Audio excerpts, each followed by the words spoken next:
청결한 마음을 위한 렉처 리뷰나 26번째 시간 시작하겠습니다. 화면 공유하겠습니다. 저희가 오늘 이제 14세기부터 시작을 하겠습니다. 14세기. 14세기부터 저희가 이제 봐야 될 부분이 있는데요. 14세기, 글자를 해독할 줄 알았던 기독교인들에게, 이제 14세기에 글자를 해독할 줄 알았던 기독교인들에게 평범한 성경의 각 페이지는 복합적인 의미를 지녔는데, 기독교인들은 자신의 지식이나 저자의 해석에 따라 그 다양성을 섭취하면서 지적 발전을 이룰 수 있었다.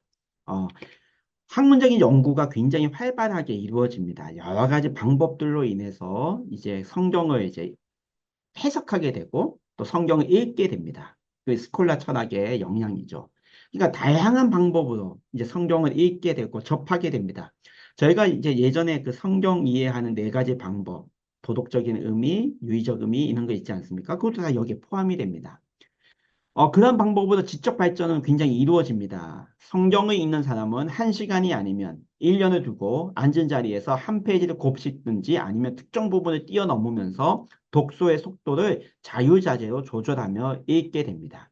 이제 그 글을 어느 정도 읽는 그리스도인들이 생겨나게 되고 스콜라 철학의 영향으로 학문을 글자를 배우게 되고 그걸 이제 성경을 읽게 되면서 여러 가지 방법으로 이제 다양성 있게 섭취하게 되지 않습니까? 그러니까 어떤 한 페이지 한 쪽을 계속 연구하고 묵상하는 경우도 있고 아니면 다독이죠. 쭉 읽어가면서 연구하는 게 있고 이렇게 이제 자유자재로 이제 성경 말씀을 읽게 됩니다. 자유자재로 조절해서 성경을 읽게 된다는 것은 초창기 1세기에서부터 시작된 성경을 읽기는 들음 아니었습니까? 그 들음이 이제는 그 말씀을 읽어주는 사람에게 의존하지 아니하게 되었다라는 겁니다. 내가 이제 글자를 알게 되니까 내가 읽고 싶었던 성경 본문 말씀을 읽으면서 연구하게 되었다. 이렇게 변화가 되었습니다. 한 사람이 성경 말씀을 읽어주고 그 말씀을 들어서 끝나는 것이 아니라 이제는 이 한 사람이 아닌 여러 사람들이 각자가 성경 문자, 글자를 아는 사람들이 그들 스스로 이제 말씀을 읽게 되었다 합니다. 15세기 들어서면서 독서에 대한 의미가 새롭게 해석이 됩니다. 이제 뭐가 들어오냐면 독서가 조용이라는 수도원 시대의 용어는 때때로 낮은 또는 분명하지 않은 소리에 의한 조용한 음독을 의미하는 것이었다면 조용히 묵상하는 것, 조용히 소리 내는 게 아니고 우리 묵도 배우지 않았습니까? 묵상하는 것. 그 조용히 그냥 소리 하나님의 말씀이 나에게 말씀해 주셨습니다. 읊조리는 것 여기에서 15세기에는 텍스트를 집중하며 읽는 모습을 보고 새로운 표현을 써서 입이 아닌 마음으로 하는 독서다라고 했습니다. 이제 마음으로 하는 독서가 15세기에 이제 표면적으로 드러나는 겁니다. 이전에도 읊조리고 조용히 묵상하는 이 독서의 방법 또한 마음의 변화, 마음으로 읽는 거였습니다. 근데 이제 15세기에는 이제 그 마음이란 게 타이틀로 꽝 박히는 겁니다. 입이 아닌 마음으로 하는 독서라는 그 새로운 독서에 대한 의미가 부각이 되는 겁니다. 깊은 내면에 숨어 있었던 것이 이제 밖으로 표출되는 겁니다. 그 의미입니다. 11세기에서 12세기에서 11, 12세기에 보다, 응시하다가 읽다의 동의어, 보고 응시하고 그게 읽다와 동의어로 사용되었던 것과 매우 비슷하게 이 시기에 보다라는 동사와 마음으로 읽다라는 구를 혼자서 소리 없이 읽는다는 의미로 사용되었습니다. 자, 묵도하다가 이제는 혼자 마음으로 읽는 것과 동의어가 되었다라는 겁니다. 새로운 것이 아니라 예전에도 그렇게 해왔던 것을 이제는 표면적으로 드러나며 마음으로 읽기가 시작이 되었다입니다. 16세기에 접어들면서 독서 혁명이 일어납니다. 독서 혁명이 일어납니다. 왜요? 16세기가 되면서 이제 출판업이 왕성하게 됩니다. 종교개혁이 16세기에 일어나지 않습니까? 왜 종교개혁이 16세기에 가능했냐면 그 일면에는 인쇄술의 발달이 있습니다. 인쇄술이 발달됩니다. 필사로 한 사람이 수도원에서 필사로 성경을 적어서 내려가면 굉장히 오랜 시간이 걸렸습니다. 1년 걸리든 2년 걸리든 한 권이 나옵니다. 근데 인쇄술이 발달되면서 이제 금방 성경 말씀이 찍어서 나오게 됩니다. 이게 16세기입니다. 책들이 막 찍어 나오니 성경 말씀이 막 찍어 나오니 독서 혁명이 일어납니다.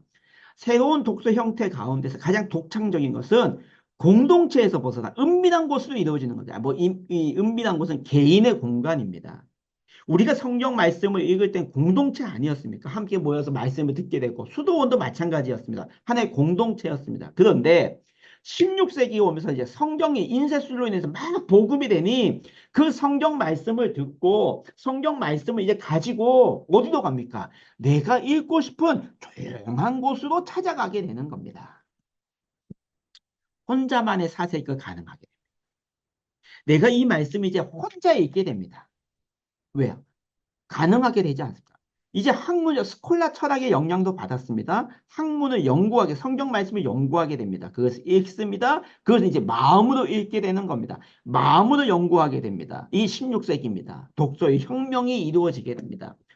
혼자만의 사색은 테스트를 쓰거나 작은 목소리로 낭독할 필요 없이 읽을 수 있게 되는 것을 의미합니다. 이제 뭐 혼자 자기만의 공간에서 말씀을 읽으니 뭐 소리내서 읽을 수도 있지 않습니까? 이러한 독서를 통해 읽는 이는 자신이 읽은 것을 즉각 내면화시킬 수 있습니다. 이제는 자기 스스로 내면화가 되는 겁니다. 마음속으로 읽게 되는 겁니다. 자연스럽게 내면화가 되는 거죠. 그리하여 읽는 사람의 내면에 직접적인 감동을 주는 새로운 독서 방식으로 바뀌게 되었다. 16세기입니다. 이제 내가 말씀을 읽고 그 말씀을 내 마음으로 그리고 마음으로 읽게 되고 마음으로 연구하게 되고 마음의 변화가 일어나게 됩니다.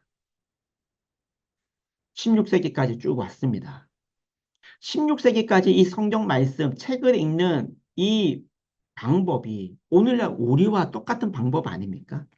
묵도합니다. 조용히 읊조립니다. 더욱이 우리는 각자 가지고 있는 성경책을 가지고 공동체로 모이지 않습니다. 각자의 삶의 자리에서 조용하고 은밀한 공간에서 하나님의 말씀을 묵상합니다. 소리 내면서 읽습니다. 집에 식구들이 없으면 소리 내면서 말씀을 읽지 않습니까? 지금 우리가 하고 있는 성경 읽기의 방법이 이렇게 시대의 변화에 따라 하나하나 만들어져 왔고 형성되어 왔고 그것이 오늘날 우리들에게까지 전해져 내려오고 있다는 겁니다. 16세기부터 거룩한 독서는 렉시오 디비나는 교회에서 더 이상 실천되지 않았지만 교회에서 실천되지 않았지만 사라졌다고 하지 않았습니까? 조용히 자취를 감추었다고 하지 않았습니까? 우리 지난 시간에. 왜요? 렉시오 디비나 스콜라 철학의 그 학문적 연구가 더 많이 부각이 되다 보니 자연스럽게 사라지게 됩니다. 그리고 교회에서도 이제 성경 공부가 흔히 우리가 얘기하는 이 학문적 연구의 교육이 왕성하게 이루어졌습니다. 그래서 거룩한 독서가 교회에서 더 이상 실천되지 않았다는 것은 1세기부터 11세기까지, 즉 시토회에서 해왔던 하나님의 말씀을 묵상하고 그것을 내면화시켜가는 학문적 연고가 제외된 그러한 방법이 실천되지 않았다는 거지만 형태를 달리해서 개신교회에서는 살아남게 되었다. 스콜라식 성서 독서가 독서와 기도란 최고의 가치가 아니라 질문과 논증을 지향하게 되었다. 그렇죠? 이성이니까 계속 질문하고 그 질문에 대한 답변도 어떤 근거를 제시하는 논증 이것을 굉장히 많이 강조가 되었습니다. 그래서 우리 한국 교회도 이 성경 공부가 굉장히 많이 강조가 되지 않았습니까? 많이 해오지 않았습니까? 왜요? 이 성경 말씀이 어떤 의미가 있다. 왜요? 하나님의 말씀을 좀 더 정확하게 찾아가는 노력이란 겁니다.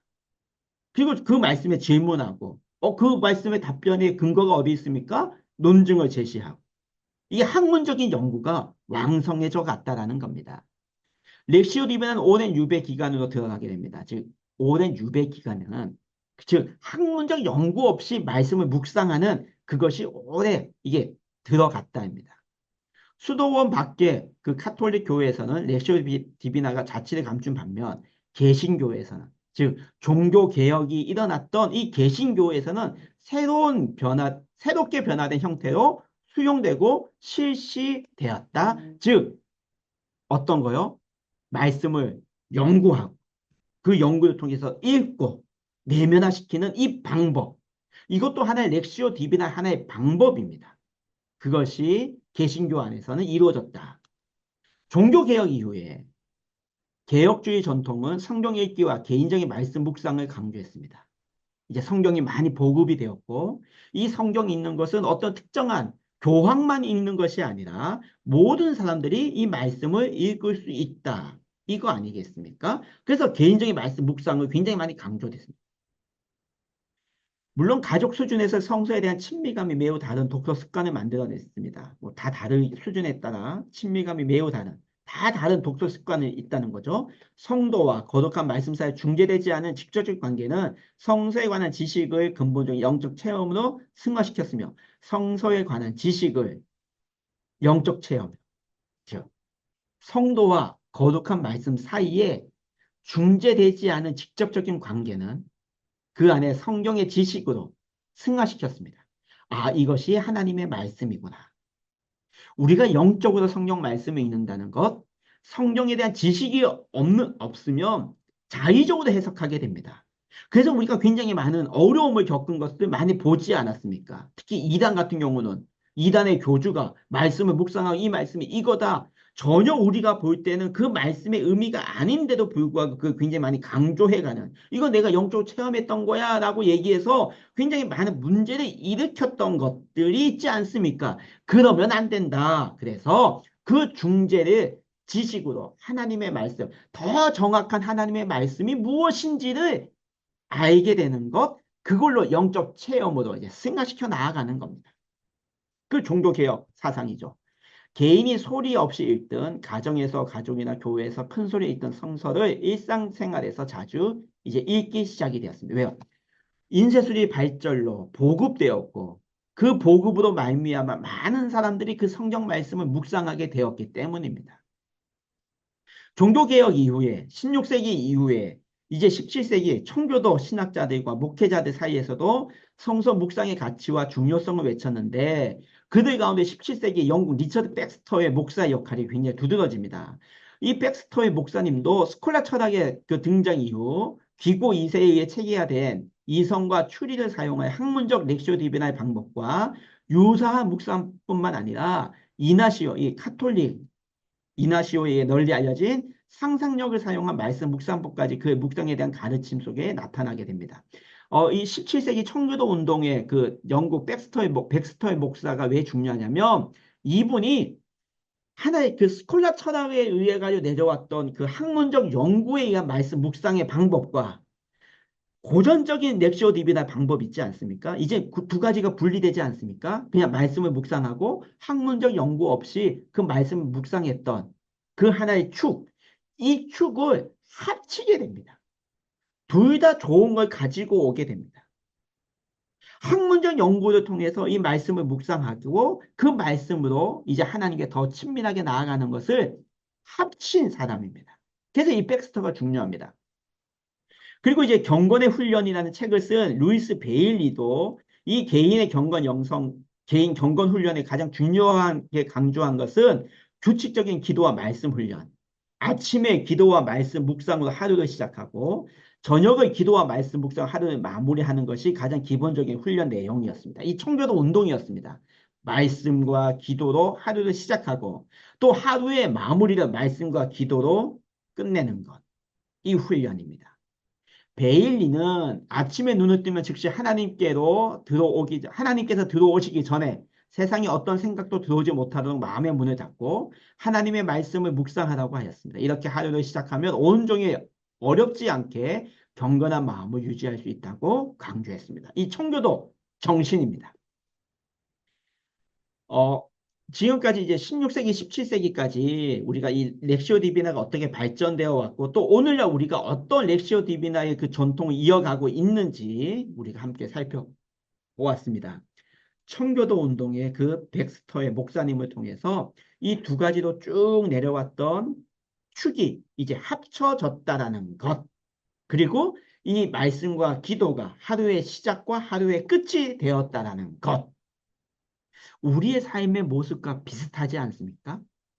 우리가 성경을 읽고 또 우리가 새벽에 아침에 말씀과 기도를 시작하고 하루를 끝내는 것도 이 렉시오 디비나의 전통 속에서 우리가 지금 하고 있는 것입니다. 오늘은 17세기까지 우리가 함께 말씀을 읽었고요. 렉시오 디비나 책을 읽었고요. 오늘은 또 여기까지 하겠습니다. 다음 시간에 다시 뵙겠습니다. 함께 해주시고 또 함께 읽어주셔서 감사합니다. 다음 시간에 만나겠습니다.